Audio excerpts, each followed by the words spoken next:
என் அன்பு குழந்தையே, உன்னை கண்ணீர் சிந்த வைத்தவர்களுடைய இல்லத்திற்கு நேற்று இந்த கருப்பண்ணசாமி சென்றிருந்தேன். அங்கு நான் கண்ட காட்சியானது மிகவும் வியப்பாக இருந்தது. நான் எதற்காக முதலில் அங்கு சென்றேன், அங்கு என்ன நடந்தது என்பதையெல்லாம் இந்த அப்பன் உனக்கு தெளிவாக சொல்லி விடுகின்றேன். அப்பன் சொல்லி முடிக்கும் பொழுது இந்த செய்தியை உனக்கு நான் எதற்காக கொண்டு வந்திருக்கிறேன் என்பதையெல்லாம் நீயாகவே புரிந்து கொள்வாய். என் செல்ல பிள்ளையே, முதலில் அப்பனின் வாக்கினை கேட்பதற்கு முன்பாக ஒரு விஷயத்தை நீ தெளிவாக புரிந்து கொள்ள வேண்டும். அது என்ன தெரியுமா? எந்த விஷயமாக இருந்தாலும் இந்த கருப்பன் காரணம் இல்லாமல் உன் வாழ்க்கையில் எதையுமே நடத்துவது கிடையாது. காரணம் இல்லாமல் எதையுமே நான் உன்னிடத்தில் சொல்வதும் கிடையாது. என் அன்பு குழந்தையே, இந்த வாழ்க்கையில் உனக்கு நான் சொல்கின்ற விஷயங்களானது உன்னுடைய நன்மைக்கானது, உன்னுடைய வாழ்க்கைக்கானது என்பதை நீயாகவே புரிந்து கொண்டு கேட்டால் நிச்சயமாக இந்த கருப்பனின் அன்பினை நீயாக புரிந்து கொள்வாய். என் தங்கமே, உனக்கு கண்ணீர் வர வேண்டும். உன்னுடைய பலவீனம் என்னவென்று தெரிந்து கொண்டு உன்னோடு இருக்கின்றவர்களே அதிக அளவில் உன்னை காயப்படுத்தி கண்ணீர் சிந்த வைத்தார்கள் அல்லவா? என் தங்கமே, அவர்களுடைய வார்த்தைகள் ஒவ்வொன்றும் உன்னுடைய மனதை அதிக அளவில் வேதனைப்படுத்தி விட்டது. எதற்கிடைத்தாலும் என் பிள்ளை, கண்ணீர் தானே உனக்கு முண்டி எடுத்து கொண்டு வருகிறது. இதுதான் உன்னுடைய பலவீனம் என்று அவர்கள் நன்றாக தெரிந்து வைத்திருக்கிறார்கள் அல்லவா? அதன் காரணமாகத்தான் அவர்கள் அத்தனை எளிதாக உனக்கு சோதனைகளை கொடுத்து உன்னுடைய மனதை காயப்படுத்தி விடுகிறார்கள். என் செல்லமே, இனிமேலும் உனக்கு இது போன்ற காயங்களை தொடர்ந்து கொடுக்க வேண்டும் என்று துணிந்தும் நிற்கின்றார்கள். இதுவரை அவர்கள் கொடுத்த காயங்கள் எல்லாம் ஆறாத வடுவாக மனதிலே இருக்கும் பொழுது இன்னும் அவர்கள் மேலும் மேலும் உனக்கு துன்பத்தை கொடுக்க வேண்டும் என்று நினைப்பது மனிதாபிமானமற்ற செயல் அல்லவா? உன்னுடைய கண்ணீரை காண்பதுதானே அவர்களுக்கெல்லாம் மிகப்பெரிய மகிழ்ச்சியாக இருந்து வருகிறது. உனக்கு ஆரம்பத்திலே மிகப்பெரிய நம்பிக்கையை கொடுத்து பழகியவர்கள்தான் இப்பொழுது மிகப்பெரிய துரோகங்களை எல்லாம் செய்துவிட்டு அங்கே சந்தோஷமாக இருந்து கொண்டிருக்கிறார்கள்.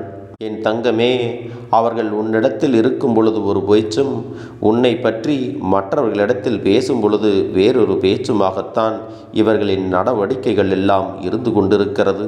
உனக்கு இந்த உண்மைகள் எல்லாம் தெரிய வரும் பொழுது இவர்களோடு தான் நாம் இத்தனை காலமும் உண்மையான அன்போடு பழகி கொண்டிருந்தோமா என்று உனக்கு மிகுந்த மனவேதனை ஏற்பட்டு விட்டது அல்லவா?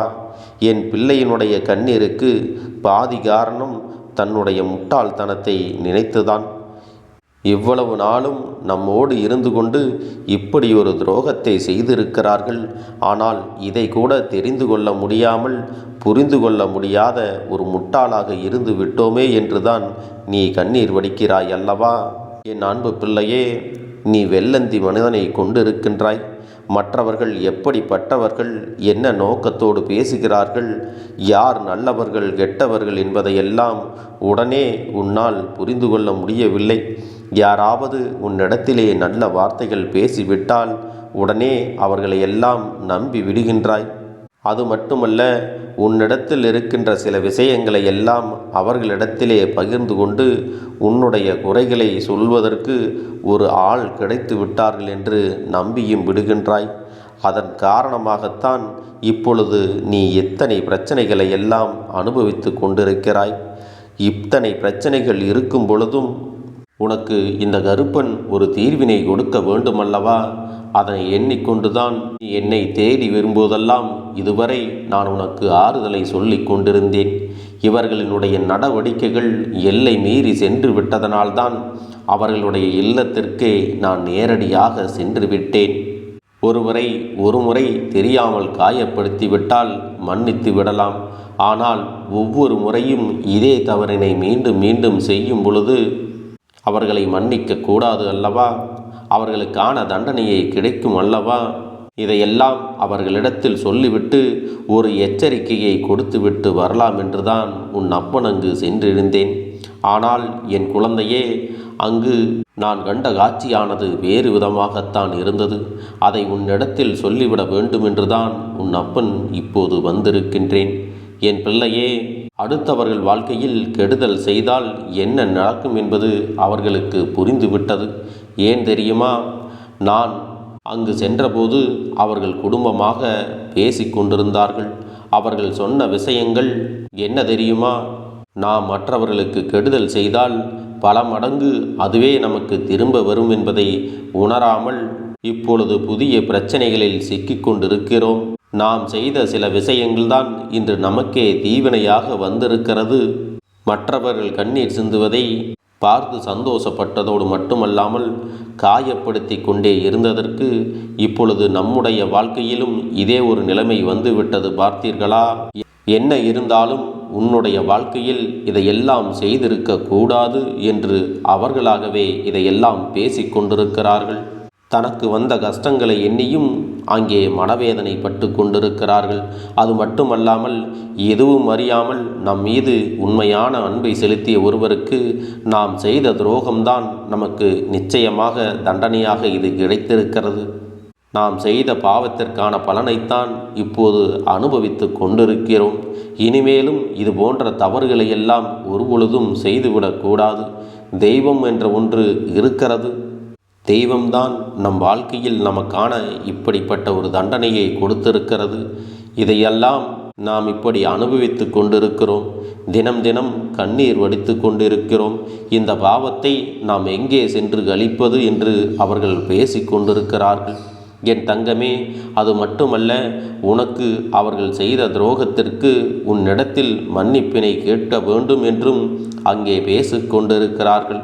நானும் அங்கே அவர்களை பழி வாங்குவதற்கும் அவர்கள் செய்த தவறுக்கு தண்டனையை கொடுப்பதற்கும் சென்றிருந்தேன். ஆனால் அதற்கு வழி இல்லாமல் அவர்களை மன்னிக்கும் ஒரு மனநிலையும் வந்தது.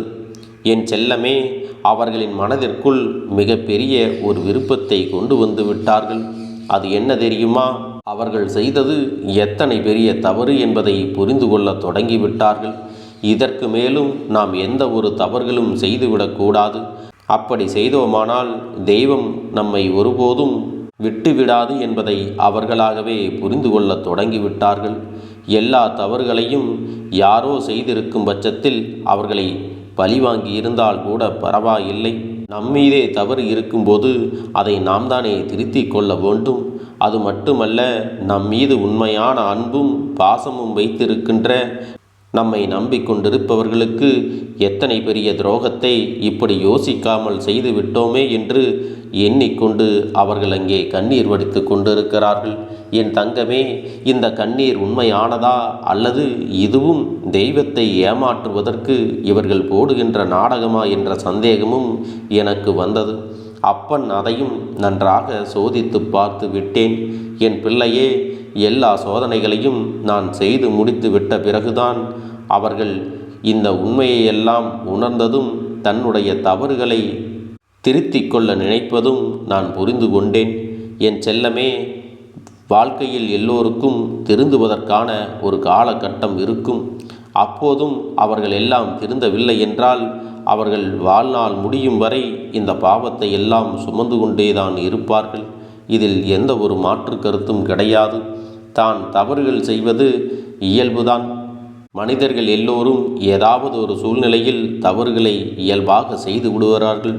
ஆனால் அது தவறு என்ற தெரிந்து பெற்ற பிறகு அந்த பாதையில் இருந்து மீண்டு வந்துவிட வேண்டும் அல்லவா? இல்லை என்றால் அவர்கள் வாழ்க்கையில் அனுபவிக்க வேண்டிய வேதனைகளும் சோதனைகளும் யார் தடுத்தாலும் நிறுத்திவிட முடியாது.